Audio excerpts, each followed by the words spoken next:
Assalamu alaikum warahmatullahi wabarakatuh. Toda glória seja para Allah subhanahu wa ta'ala, que nos criou a todos e que também fez chegar até nós, por intermédio do profeta Muhammad sallallahu alaihi wasallam, a mensagem do Islã, que veio para unificar todas as religiões, conduzindo os homens à adoração do Deus único e verdadeiro. Durante cerca de 21 anos estive ligado à fé evangélica e trabalhei na igreja inicialmente como pregador itinerante no Nordeste brasileiro, mais focado no estado da Paraíba, que era o meu estado, pregando em diversas cidades. E em determinado momento ascendi aos cargos mais importantes da igreja, fui consagrado presbítero da igreja, fui consagrado evangelista e por fim pastor. E nessa caminhada cheguei a me tornar presidente de um campo da Igreja Evangélica Assembleia de Deus, lá na cidade de João Pessoa, na Paraíba, onde durante 10 anos estive à frente desse campo e pude assistir ao crescimento da igreja, onde nós tínhamos cerca de 17 igrejas montadas naquele estado e também no estado de Pernambuco. A palavra muçulmano, ela tem sido muito desvirtuada durante séculos. Mas ser muçulmano nada mais é do que demonstrar a crença no Deus único. E Jesus é muçulmano exatamente porque esta é a mensagem que ele traz e que está registrada nos evangelhos. Quando perguntam para Jesus a quem deveria o povo adorar, ele disse: adore a Deus. Ele chega a afirmar que ele foi enviado por Deus para a casa perdida dos filhos de Israel. Jesus, ele leva todas as pessoas a pensarem no momento atual que viviam, de desvio da adoração ao Deus único, pois o povo daquela época, o povo judeu, estava vivendo um período de idolatria, um período em que eles haviam trocado a adoração do Deus vivo, do Deus único e verdadeiro, por outros deuses. Então Jesus vem com essa missão de quebrar aquele sistema religioso e trazer um sistema, ou fazer voltar o sistema antigo, que era da adoração do Deus único. E foi rejeitado. E não foi aceito. Mas mesmo assim ele permaneceu fiel à sua mensagem. Quando perguntam para ele se ele é Deus, ele simplesmente diz: você é que está dizendo. Ele não afirmou em ponto nenhum que era Deus. Ele nunca expressou isso. Ele nunca foi buscar a glória para ele. Quando Jesus aqui estava, os evangelhos registram que em determinado momento ele chega a dizer, a afirmar que não aceita a glorificação dos homens. Os homens de hoje vivem glorificando a ele como um Deus, mas ele não aceita isso. Então Jesus, na verdade, é um profeta do Islã, um profeta muçulmano, que traz a mensagem restauradora da adoração ao Deus único. E é isso que os muçulmanos fazem, é adorar ao Deus único, o Deus que criou os céus, que criou a terra, que criou todo o universo, que tem o domínio sobre tudo e que um dia haverá de chamar toda a humanidade para ser julgada. Todos, sem exceção, passará por esse processo. Jesus é profeta do Islã, porque ele confirma e afirma a unicidade de Deus. O meu primeiro encontro com uma pessoa muçulmana deu-se exatamente com a minha filha, que reverteu-se na cidade de Auckland, em Nova Zelândia, quando estudava naquele continente, e eu me encontrei com ela exatamente aqui na cidade de Dubai, no ano de 2007, numa viagem que fiz para conhecer esta cidade, a convite do Sheikh Said Al Maktoum, a fim de que eu pudesse tirar as minhas dúvidas a respeito do islamismo e dos muçulmanos. Então, este foi o meu primeiro contato com uma pessoa muçulmana. Minha história é uma história marcada pela presença e envolvimento na vida religiosa. Desde muito jovem estive envolvido em projetos religiosos cristãos na minha cidade e no meu estado, e fui ser funcionário do Banco do Estado, no meu estado, Banco do Estado da Paraíba. Em seguida, passei no concurso para o Banco do Brasil, onde trabalhei durante 17 anos, e por força e contingência da necessidade do meu envolvimento maior com a igreja, eu pedi demissão do banco e me dediquei durante 15 anos da minha vida ao Evangelho, à pregação da mensagem do Evangelho. Então, a minha vida transcorreu nesse patamar. E, por fim, vim a conhecer o Islã, abandonei, por conseguinte, a fé evangélica, entreguei à igreja, e hoje me encontro ali na minha cidade, estudando, fazendo um curso de Direito, visando ao final do tempo de conclusão desse curso, tentar concursos públicos a fim de me manter a minha família. E também, durante esses 3 anos de reversão ao islamismo, Deus tem nos convocado para nos envolvermos com a sua obra ali na cidade de João Pessoa, havendo os irmãos se reunido e me constituído presidente do Centro Islâmico de João Pessoa. Ali estamos com a ajuda de Allah Subhanahu wa Ta'ala e o apoio daqueles abnegados irmãos, e também com a ajuda de alguns irmãos aqui da cidade de Dubai, fazendo esse trabalho. Conseguimos adquirir um prédio, uma casa, onde nos reunimos, onde estamos ali adorando ao Deus único e divulgando a palavra revelada ao profeta Muhammad sallallahu alaihi wasallam por Deus através do anjo Gabriel. E estamos assistindo um crescimento, as pessoas estão se aproximando, estão perdendo o temor a respeito do que significa ser muçulmanos, e inshallah nós haveremos de um dia assistir um crescimento que nos dê a oportunidade de construirmos uma mesquita, a fim de que aquela obra possa se expandir e Allah seja glorificado na nossa cidade, no nosso estado da Paraíba, no Brasil. A Igreja Evangélica no Brasil, ela tem seus méritos. Ela tem realizado um trabalho de cunho evangelístico e social, na busca da recuperação das dívidas. Isso, sem nenhuma dúvida, a gente não pode negar.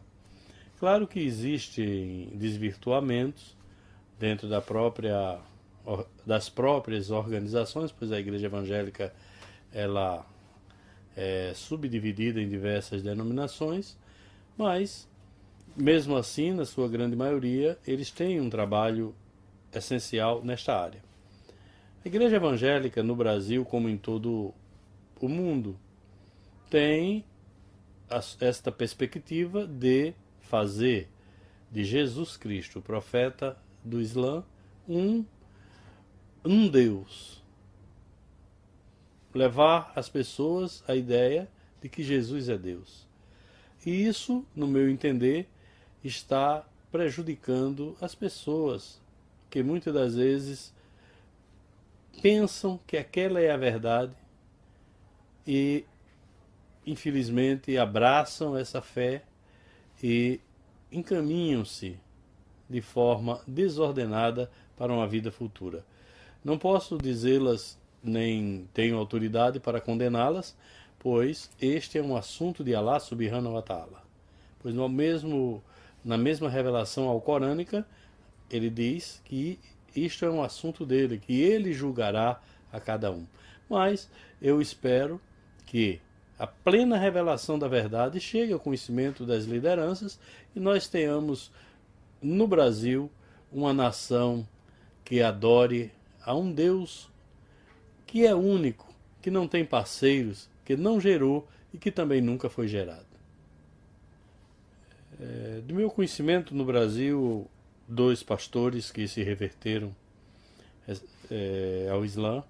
Um é o pastor Ismail, que era pastor das Assembleias de Deus em Pernambuco, e hoje é um sheikh que trabalha na cidade de São Paulo, Sheikh Ismail.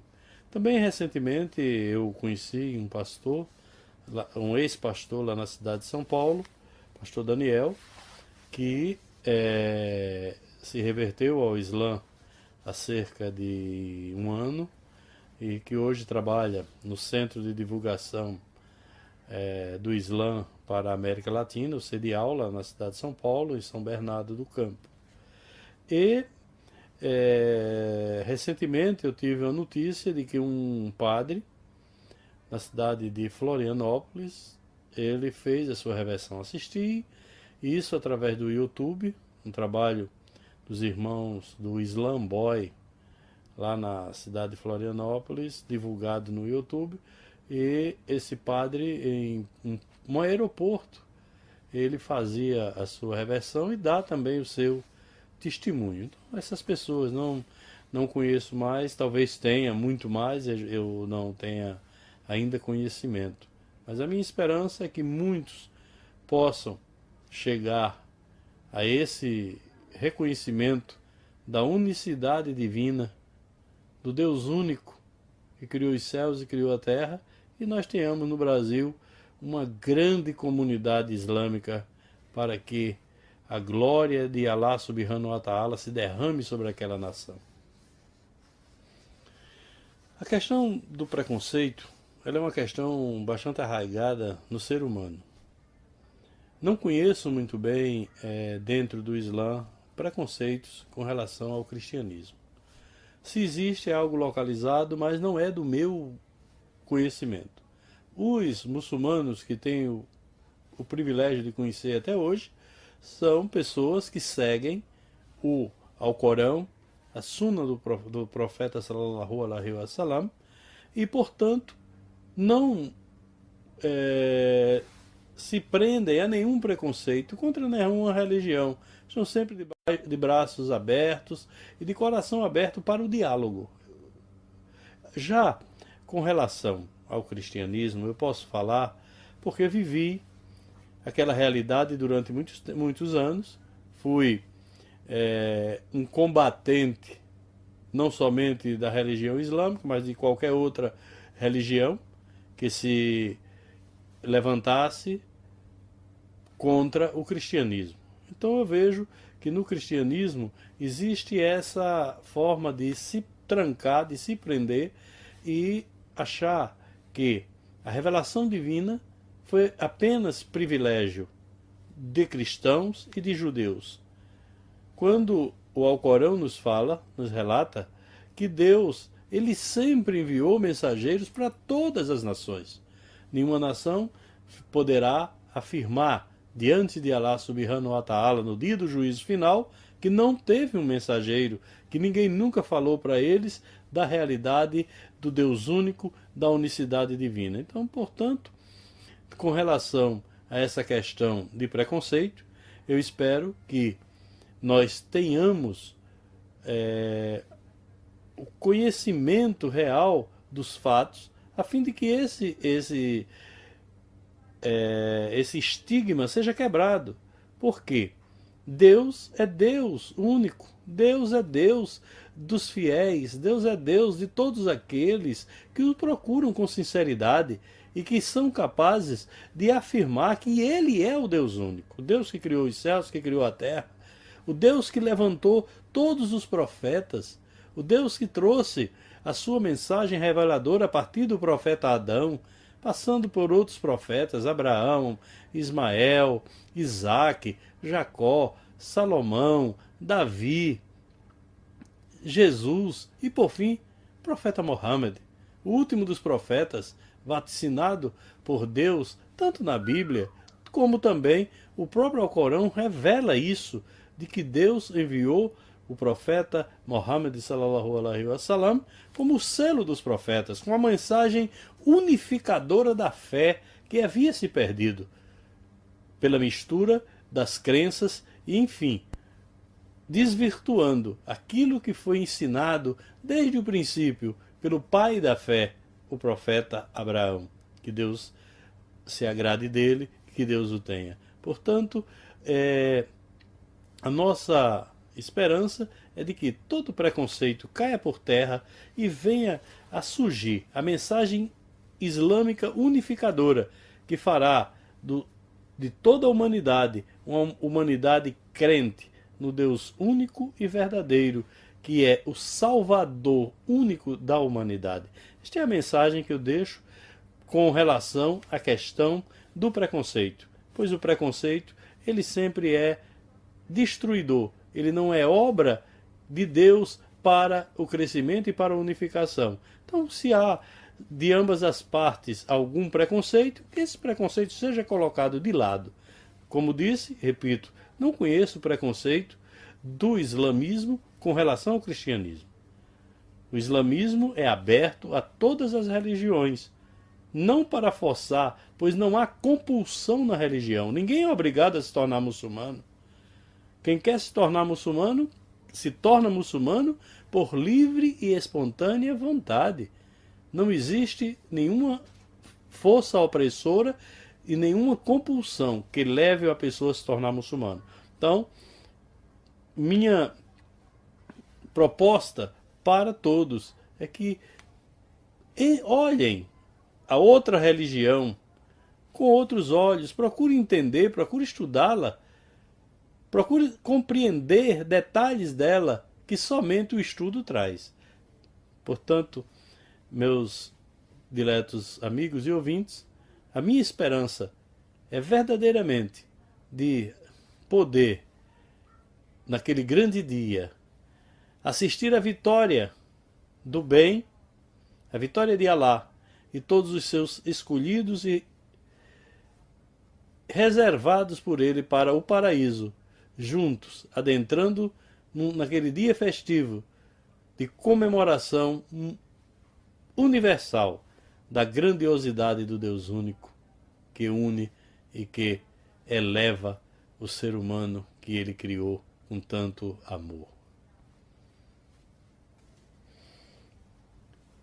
Que o povo brasileiro, que é um povo por excelência religioso, passe a ver no livro sagrado dos muçulmanos, o Alcorão, um livro revelado por Deus. Pois os muçulmanos têm na Bíblia Sagrada um livro revelado por Deus. Portanto, fazer essa objeção ao livro sagrado dos muçulmanos é fazer uma objeção a Deus. É querer dizer que Deus está sujeito a revelar apenas a quem as pessoas querem. E Deus revelou a sua vontade através dos seus profetas.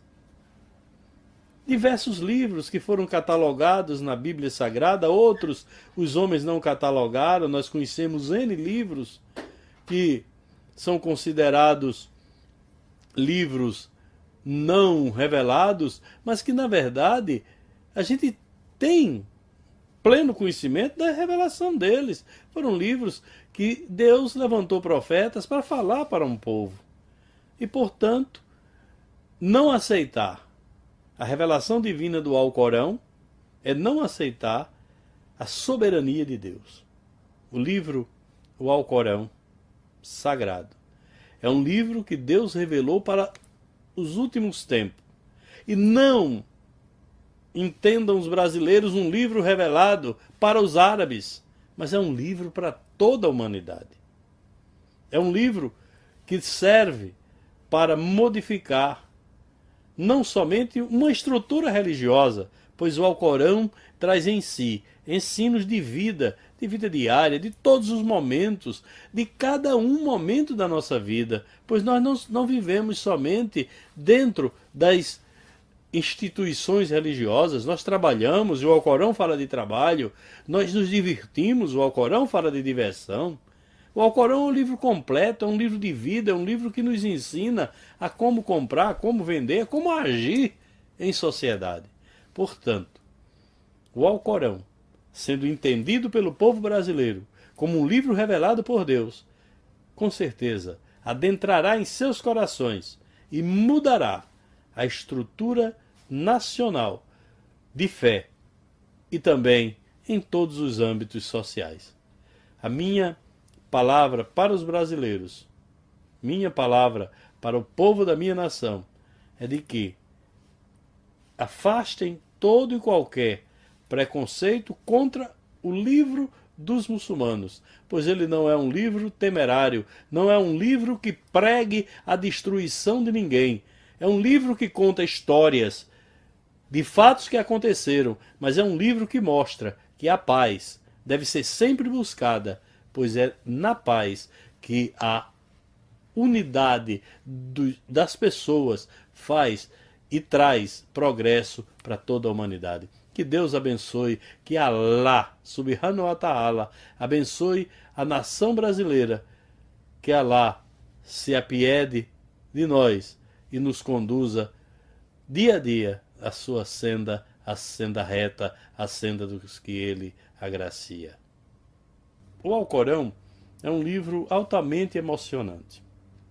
Em diversos pontos, o Alcorão refere-se a passagens bíblicas.